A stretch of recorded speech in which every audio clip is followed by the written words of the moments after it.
Hello guys, আসসালামু আলাইকুম। আমি আবার আপনাদের মাঝে উপস্থিত হয়েছি। আশা করি আপনারা সবাই ভালো আছেন, সুস্থ আছেন। সবার জীবন সুখের হোক, সুন্দর হোক, মধুময় হোক, এটাই কামনা করি। জীবন কখনো থেমে থাকে না, কারো জন্যই জীবন থেমে থাকে না।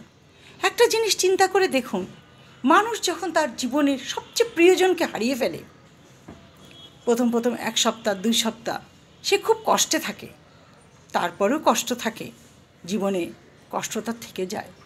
কিন্তু জীবন গতিময় স্রোত, নদীর স্রোতের মতো চলতে হবে, নিজেকে বাঁচতে হবে, অতীতকে ভুলে যেতে হবে। এই সংগ্রামে লিপ্ত হয়ে যায়, সে তার জীবন সংগ্রামে যুদ্ধ করতে থাকে। তখন সে ভুলে যায় তার প্রিয়জনের কথা, ভুলে যায় সব কিছু, সামনের দিকে তাকে এগোতে হয়। এই কথাগুলো বললাম শুধু এই কারণেই যে কিছু ইমোশনাল হয়ে ছেলেমেয়েরা ভালোবাসার মানুষকে ভুলে যেতে চায়। একটু ঝগড়া হলো, একটু মনোমালিন্য হলো, ব্যাস সুইসাইডের পথটা বেছে নেয়। কেন সুইসাইড করব কেন? যে ভালোবাসার মানুষটা আমাকে আঘাত দিয়েছে, আমি তাকে দেখিয়ে ছাড়ব, নিজের পায়ে দাঁড়াবো, ঘুরে দাঁড়াবো, নিজের পায়ে দাঁড়িয়ে যাব, ভালোবাসা থেকে দূরে সরে থাকব। আর এই অবুঝ মনটাকে এইটাই বুঝ দিব, সে নয় আমার সাথে প্রতারণা করেছে, তাই বলে আমি তো মরে যেতে পারি না। মরে গেলে তো সব শেষ। তোমার সাথে প্রতারণা করে সে কতদূর জয়লাভ করতে পারলো, কতদূর এগোতে পারলো, সেটা তো বেঁচে থেকে দেখতে হবে।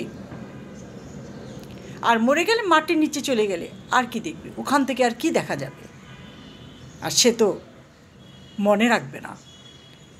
মরে যাওয়া দেখে তোমার কষ্টে কি সে সারা জীবন কেঁদে বেড়াবে? মোটেও না।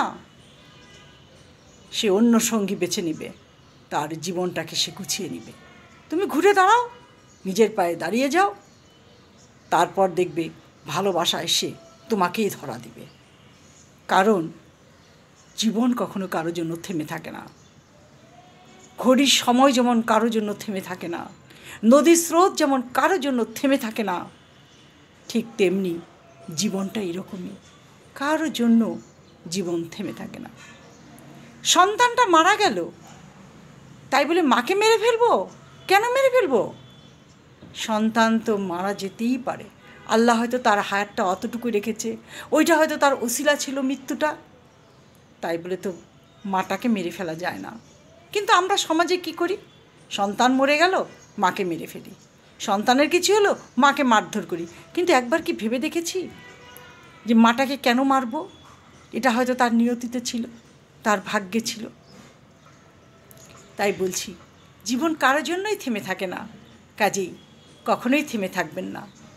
কারো কাছ থেকে আঘাত পেলে প্রতিহত করার চেষ্টা করুন, কিন্তু নিজের জীবনটাকে বিলিয়ে দিয়েন না, সুইসাইড করেন না। সুইসাইড করা মহাপাপ।